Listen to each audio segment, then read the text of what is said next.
Roll out the red carpet and get out your acceptance speech because we have your Backstage Pass to Hollywood. Backstage Pass starts now. In 5, 4. 3, 2, Are you ready?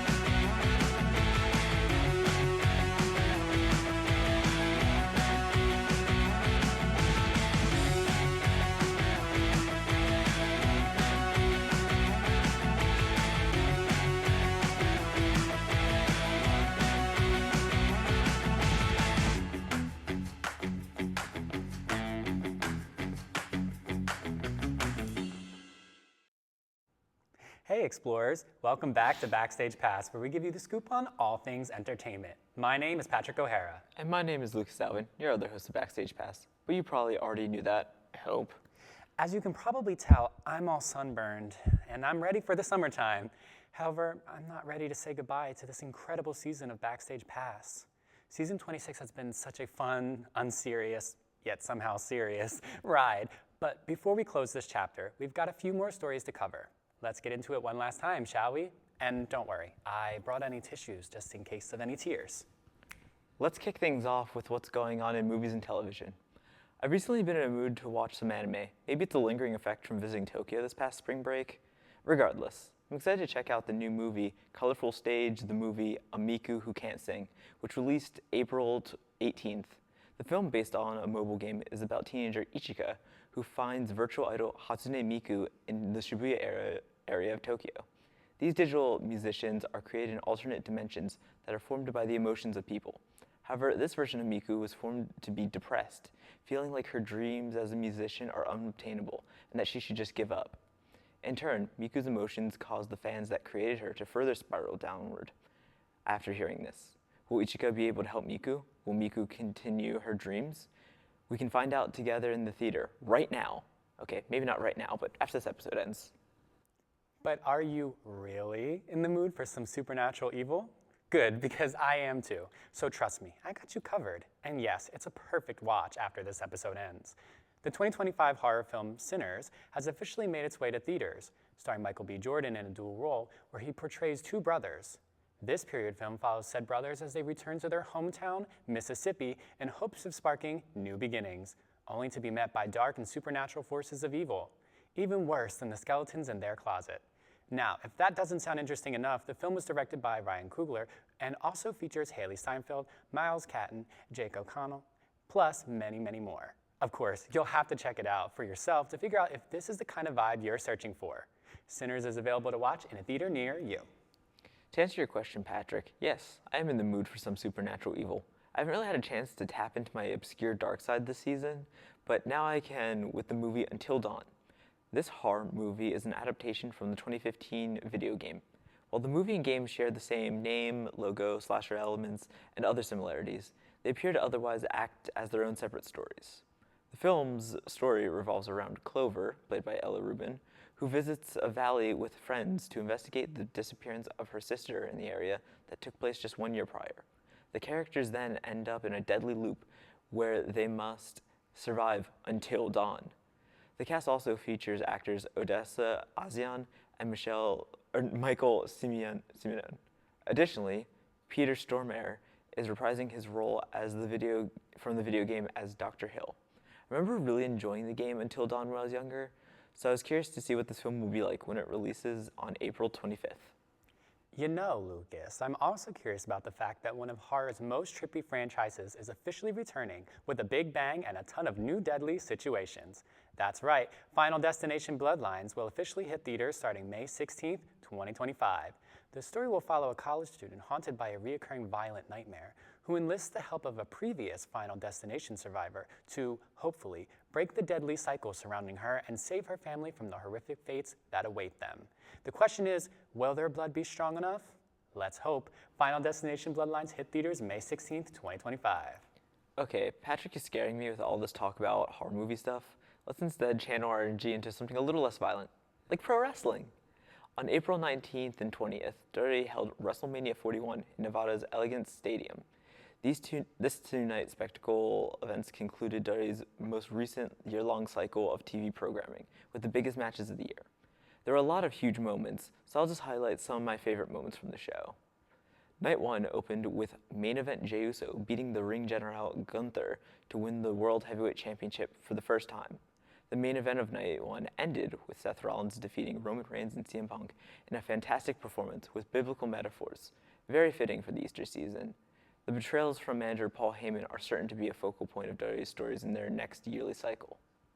According to my family, Night 2 opened strong, but I was busy with something and didn't really start watching until later. I really enjoyed watching Randy Orton versus his mystery opponent because it turned out to be none other than TNA Wrestling's Joe Hendry, a singing pro wrestler who I talked about quite a bit earlier this season. Hendry's showmanship cost him as Orton hit him with his signature RKO finisher. However, it was a fun match and a very memorable WrestleMania moment.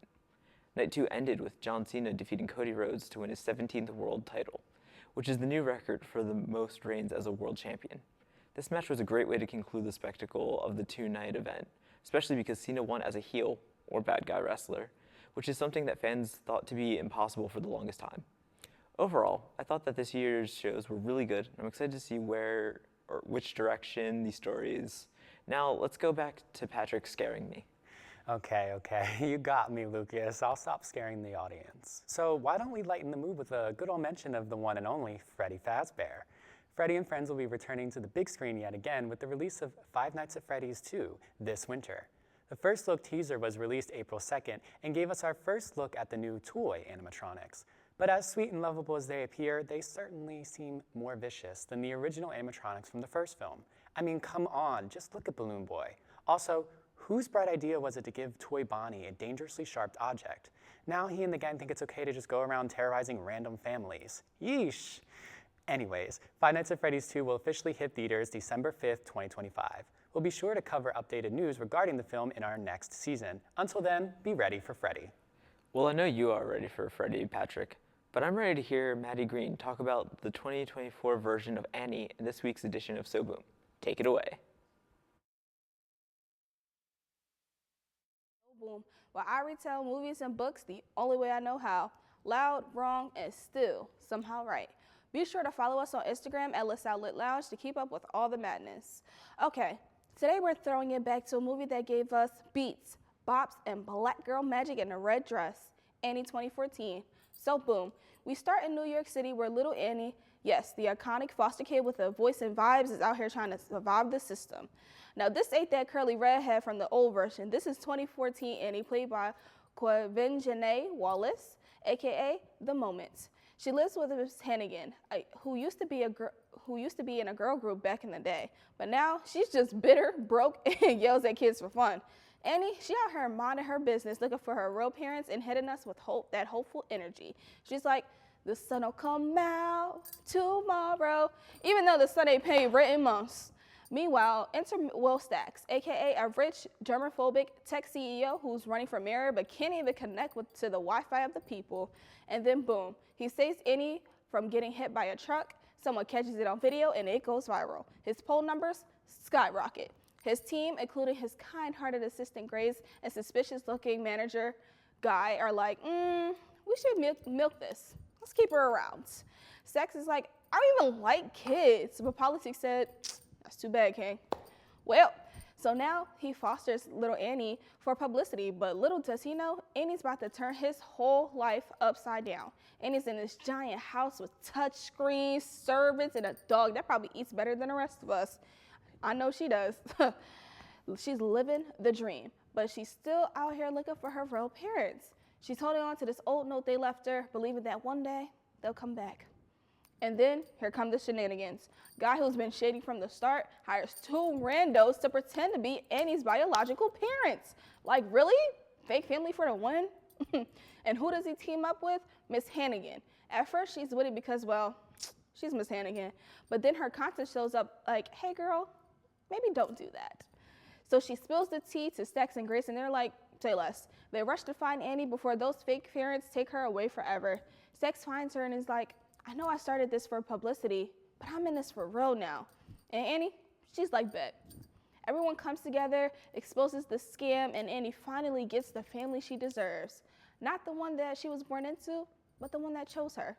And yes, there's a big finale, a song, a dance, and the sun finally did come out. Moral of the story, family ain't always blood. Sometimes it's billionaires who start up cold and then turn into dads with hearts bigger than their bank accounts. And Miss Hannigan, girl, please book some therapy. And that's the tea on Annie. This was So Boom. I'm Maddie, and be sure to follow at LaSalle Lit Lounge on Instagram. Till next time, peace, love, and penthouses. The sun will come out tomorrow. Thanks, Maddie. That movie brings back memories. Also, it's a hard knock life for us Backstage Pass producers, so thank you for joining our team this season. Is it everyone's dream to go to Coachella one day? Because I know it's mine. It's like one of the biggest concerts in music to exist. And this year, it did not disappoint. Now, if you missed it, the 2025 Coachella sets began April 11th and ended April 29th, or should end April 29th. The headliners for this year's Coachella were Green Day, Post Malone, and Lady Gaga. But of course, that's not all. The desert stage also greeted performances by Megan Thee Stallion, Charlie XCX, Clairo, Benson Boone, and Hyphen, The Misfits, The Marias, alongside Jenny and Lisa of Blackpink. The best part? All of the artists were phenomenal. I recently watched the Minecraft movie in theaters, and honestly, I enjoyed it, despite the fact that I wasn't a Minecraft kiddo. But the strange thing about it was that the music was something that clearly had a lot of thought put behind it. I busted out laughing in theaters when I saw in the credits that Dave Grohl, drummer for Nirvana and frontman of the Foo Fighters, was featured in the credit for the song I Feel Alive. Can't say that I was expecting him to be involved in the soundtrack, but I'm also not surprised in the slightest. While that was fun, I think the cherry on top is the song Steve's Lava Chicken, which has taken social media and the world by storm, with it recently reaching number 21 on UK's top singles chart. On top of that, it is the shortest single to ever chart the list, with it only being 34 seconds long. I do have to admit though, it's a really catchy song, even if that one guy looked at me a little funny when I was singing it out loud as I left the theater. I think the viewers at home are gonna laugh at me for what I'm about to do, but there has been so much new music, I have no idea where to begin. So let's speed run through it all, shall we? Pink Panthers has returned to the pop music scene with a brand new song titled Tonight. Joyous news to her fans, the song is actually longer than 3 minutes and was even followed by the announcement for her new mixtape, which drops May 9th, 2025. And P.S. it's titled Fancy That. And yeah, I fancy that. After I prayed for a new album announcement, Cautious Clay has officially announced his new album, The Hours, Morning, which drops May 16, 2025. Could time pass by any slower? Especially when it comes to a new single from Addison Rae, who just released her new single, Headphones On. Allegedly, she has an album on the way, but I just know it's going to be beautiful for my ears to hear. Kind of like Miley Cyrus's upcoming album and film titled Something Beautiful, which is set to drop May 30th of 2025. Cyrus has also released her new single, End of the World, and I can't seem to get it out of my head, which is a similar case for Jay Stevens' new single titled SMH, which was released April 16th of 2025. And yes, it brought the heat. Now, whew, that may be the quickest speed run I've ever done here on Backstage Pass. Sonic the Hedgehog ain't got nothing on me. That was quite the speed, Patrick. Now, in Lucas Core fashion, I'm going to give some songs that I've been listening to a lot lately. Starting off, we have Rock Impo Goroshi by Japanese metal band Maximum the Hormone. I have a very love-hate relationship with the use of death vocals in music. Some artists use it very well for artistic purposes, while others use it to elicit hype emotions. Then you have some that just like to use it to sound cool and instead create a very dull sound. Fortunately, Maximum the Hormone uses it well, especially in Rock Impo Goroshi. The title of the song roughly translates to Rock Impotent Killing and is about those who can't feel the emotion and soul of rock music. According to fans translating the song, according to Ryokun, the song itself is filled with exciting guitars and vocals. I personally love the catchy intro to it, which is often stuck in my head. The other song, which is also international, is the British band Oasis with their song titled Master Planned. While it sounds simple at a listen, I always love it more after every listen. In the weirdest, most artistic way, I feel like I'm able to personally find more about the song and connect it to my life, listening closely to the lyrics and vocals. And the instrumental And I'm probably sound like some sort of weird reflection paper that someone is writing for finals, but I haven't entirely lost my mind yet. In an interview, the song's writer, Noel Gallagher, explained that he supposes the song is about the fear of growing old, and that it really is no master plan for our lives. Now, Patrick, please change the topic so I can turn off my philosophical art Lucas mind. That I can certainly do, Lucas. Thanks to a little help from our friend Katie Wagner, let's lasso in this next segment, shall we? Take it away, Katie. All right, Lana fans, gather around. We were supposed to get her new country-inspired album, The Right Person Will Stay, on May 21st, but in classic Lana Del Rey style, that date has been quietly pushed aside again. This album's already been through a few phases, originally titled Lasso, then The Right Person Will Stay, and now we're waiting for whatever name she lands on next. She released her first single, Henry Come On April 11th with a dreamy video directed by Alana Champion and artwork from her sister Chuck, but recently announced that the album title is changing again. No confirmed release date, just vibes. What we do know is that the album leans into folk and country influences. Lana's working with Nashville producer Luke Lard and is expected to perform new songs at Stagecoach 2025. Even if you're not a huge country fan, there's a lot of excitement around this direction. Her single Bluebird dropped Friday, April 18th, and if it's anything like Henry Come On, which many fans, including me, think is a subtle takedown of her ex, Sean Larkin, it'll be haunting, raw, and layered in symbolism. Lana loves to use aliases in her lyrics, so Henry might just be another Jimmy or Joe from past eras. She's also teased unreleased songs like Roses Bloom for You, and clips from her Fenway Park performance hint that some live material might make it onto the track list. Nikki Lane, Lana's longtime friend and past collaborator, is rumored to appear, and her influence is all over this new sound. Some fans have even speculated that Ethel Cain's aesthetic fits perfectly here, though there's no confirmation of a collab. It feels like a blend of ultraviolence, blue banisters, and chemtrails, with a softer, more acoustic production.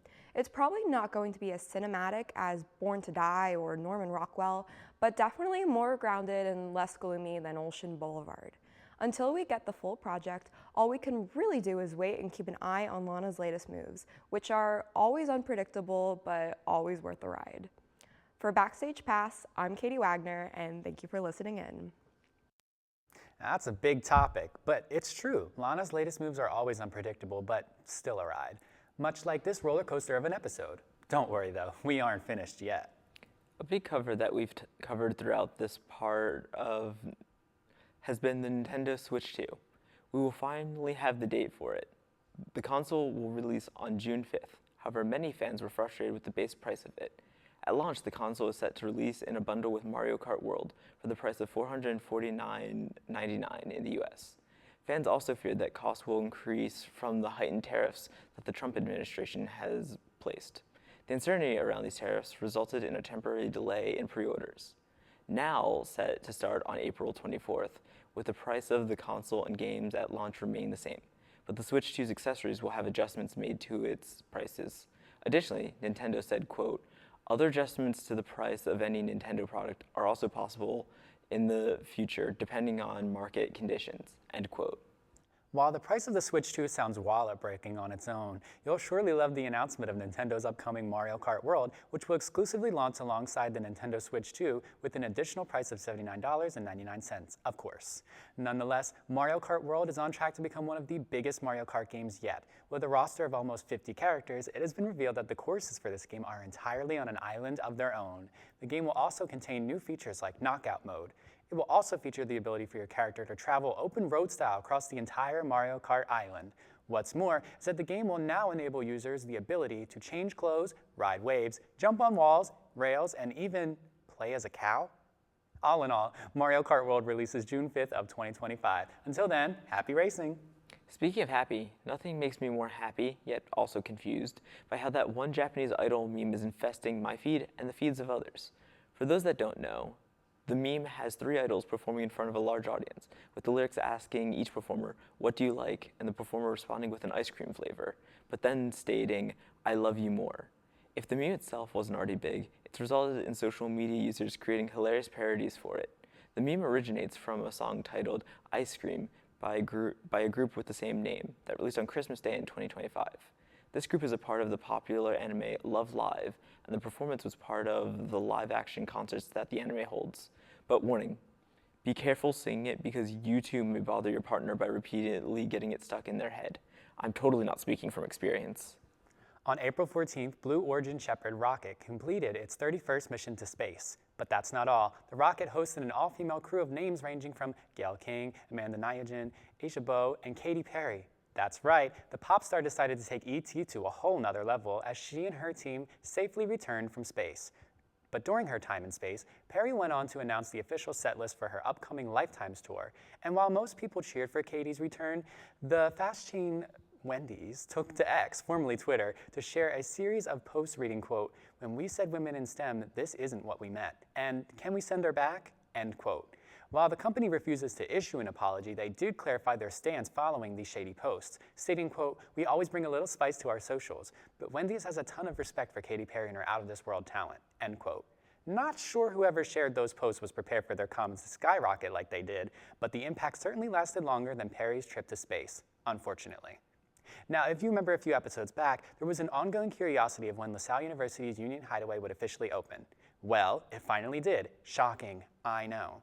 Lucas, Kayla, and I raced there to ask the students of LaSalle some exciting new questions. It was an absolute must because we prayed for times like these. Seriously, the brown paper background was getting old.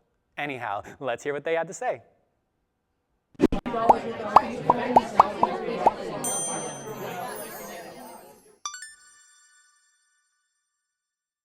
Hi Explorers, welcome to Backstage Asks. I'm Kayla McCrae. I'm Patrick O'Hara. Lucas Alvin. So, can you believe this is our final episode of the season and that the Hideaway's open? Like, totally crazy. Anyway, what are we asking today, Patrick? So first off, we're asking students what their favorite cartoon character is of all time. Sounds fun. And what else are we asking? We're also asking what people's current anthems are. Cool, sounds exciting. Let's ask them, shall we? Hi Maddie, welcome back to Backstage Asks. How are you? I'm good. It's the last one. I'm so sad. Yeah. Hello, what's your name? Hi, I'm Cheyenne. Hi, my name is Nashley. Hi, what's your name? Deja Howe. Tyler. My name is Jade Sterling. Is that the Hideaway in your hand? Yeah. It's like a salted caramel cold brew. It's good, but it could be better. I'm Francis Kumar. Hi, my name is Sarah. Hi, I'm Peyton. Say, aren't you on the crew for Backstage? I am. Every so often I am. Aren't you known for your infamous copy pastas? I might be, but you know what? We don't need to talk about that on Asks. Hi, what's your name? Samaya. So, we're asking people, first of all, what's your favorite cartoon character of all time? SpongeBob SquarePants. He's a crybaby just like me, and he's very funny. Yeah, and he's adorable. I'm gonna have to keep it classic. Ruff Ruffman from Fetch with Ruff Ruffman on PBS. Loved him since I was a kid. You know what? He slays. To this day, he keeps it moving. I think it's called Flynn Rider in English from Rapunzel. I think he's so funny and so caring. I think my favorite cartoon character of all time is Tom from Tom and Jerry. And I feel like he's just a little problematic. He's just all over the place, and he's just fun to watch. Yeah, we love a problematic fave. Darwin, the Amazing World of Gumball. I love him. That's me. Every time when there's a problem, he the first one to be out there, just like me. Every time when what do we do? I'm clueless, just like me. And that's my twin. That's my twin. I think SpongeBob, because I grew up with him, and I mean, he's like Nickelodeon's most popular character, and he's entertaining. Even as an adult, I can still get quite a laugh of his segments and stuff, or his episodes. I gotta go with Fanboy and Chum Chum. That's my favorite. It's just silly and stupid, and it makes you just feel young again. I do feel young remembering Fanboy and Chum Chum. I used to watch them on TV at 7 a.m. I think I would have to say Strawberry Shortcake. I'm just a Strawberry Shortcake girly. You want to wrap the shirt? Got the haircut too. Love it. As I get older, I feel like I resonate a lot with SpongeBob SquarePants. But a mix between SpongeBob and sometimes I'm Patrick, and sometimes I'm Mr. Krabs. Honestly, the entirety of SpongeBob. Any particular reason why? Sometimes I feel like Patrick because I feel like some days it's just I live under a rock. And sometimes I'm SpongeBob because I'm always working and what is rest. And sometimes I'm Squidward because, cranky. You can attest to that. That's okay. So, you know. Right now, I'm kind of obsessed with Devil May Cry on Netflix. So, it's not Dante, it's the White Rabbit. Low-key, he's kind of hot. Don't judge me. Don't judge me. Don't judge me. Only in that rabbit mask, though. When he took it off, I was like, put it back on. Put it back on. Second question, what is your current song anthem right now? I'm just showing my dorky colors right now. Kind of obsessed with We Know from Hamilton. This is an insider to your psyche. Yes, yes. Showing my true colors here. A lot of people are surprised when I say like I like Hamilton and like anime and like K-pop, and they're like, why? This doesn't seem like you. And I'm like, it doesn't? I feel like it goes very well with who I people try are to present. multifaceted. Oh! Slipping Through My Fingers from Mamma Mia is currently in my on repeat on Spotify. You're Gonna Miss This, Chase Atkins. You know, a lot of you're growing up songs, and things are getting real, and that's okay. But you know, you feel the feels.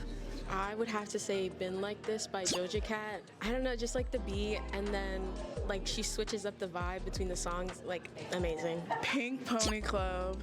I sing that all day in the shower when I'm driving, walking to class. I'm just always humming it. Honestly, like, realest answer ever. I love that song. Yeah. I'm gonna keep on Dancing at the Pink Pony Club. I'm gonna keep on dancing down in West Hollywood. I'm gonna keep on dancing at the Pink Pony Club. Pink Pony Club. Yes, thank you so much. Probably people never heard of this, or probably some people will. It's like it's a song or a group called like Drew Hill, Tell Me. Like, it's a pretty good song. Maybe, I mean, y'all should listen to it if y'all have the chance to. And yeah, it's a really good song. It's from a group from Baltimore, like the 90s and like 2000s. Like, yeah, like it's like soft R&B, and they have like a hip hop-ish tone to it too. So yeah. Anthem, Tyler the Creator, Ra Ta Ta. I love that song. It's like just the entire song. It's just a vibe. I think the entire anthem, Chromacopia, is such a good. If you haven't listened to it, go listen to it right now. Wake Up, The Weeknd. You're a Weeknd guy. Yeah. Cool, cool. We love the Weeknd songs. I listen to a lot of songs, but I think the new song from Alex Warren, Ordinary, I've been listening a lot of that. I think it's very popular now on TikTok. So yeah, I really like that, and like the story that he is like selling in TikTok with his wife. I think it's really beautiful. I actually have two. I keep switching between the two. I keep queuing them. So Never Going Back Again by Fleetwood Mac, and then straight into Anxiety by Doechii. Wow. Back and forth. You know, I just keep them on repeat. Can't stop. It's kind of a problem, actually. Does that give you intense whiplash? A lot, actually. And I listened to both of them the entire drive here today. So yeah, it's kind of, you know, here or there. Two things. One is Party Next Door, Make It to the Morning, and two is it's from this YouTube show. It's Drewski's YouTube show, Could Have Been Love. It's the intro today. I love some Party Next Door. Excellent responses from our fellow explorers. So I gotta ask you guys, what are your favorite characters of all time, and what are your current anthems? Well, first, let's start with characters. So what about you, Pat? My favorite television character of all time, well, cartoon character of all time, is definitely SpongeBob SquarePants, but also Squidward. That's so real. How about you, Lucas? This totally counts. So in X Japan's music video for Rusty Nail, Yoshiki became Space Jesus, but the whole music video is animated, so yeah, I think that counts. Are you Space Jesus? Am I Space Jesus? Huh. These are valid questions. For me, I watch a lot of animated shows. I'm gonna cite one from when I was in middle school, one of my favorites from middle school. I really liked Steven Universe when I was in middle school, and I was like very obsessed with Lapis Lazuli. I liked her a lot. What's your favorite anthem right now? Oh yeah, you go first. So I've been listening a lot to the band Oasis, but I'd say if I had to pick one song, it would probably be the one Aqueous, I think it's pronounced. Just has a really rockin' tune, and I've really enjoyed it. Cool. What about you, Pat?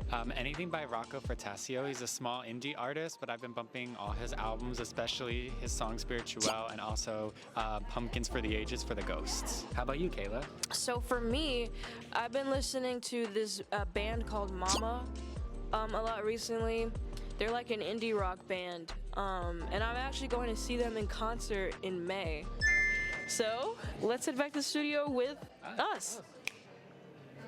I'm gonna miss Backstage Asks. It's always a pleasure hearing the students of LaSalle University's responses and getting to know them, plus their interests. To think that it's the last Backstage Asks of season 26 is truly disheartening. How can it go on like this? Well, I think our show ends here for today. But don't worry, there's a special place where you can keep up and connect with us, social media. Get out your phone and follow us on these various platforms seen on your screen. Give us a follow, leave a comment, and let us know if you have any suggestions. Plus, you can tune in for our upcoming summer campaign, if you miss us too much, that is. So make sure you're following us. If you don't, I'll be sure to scare you with some more horror movie talk. Just kidding. Or am I?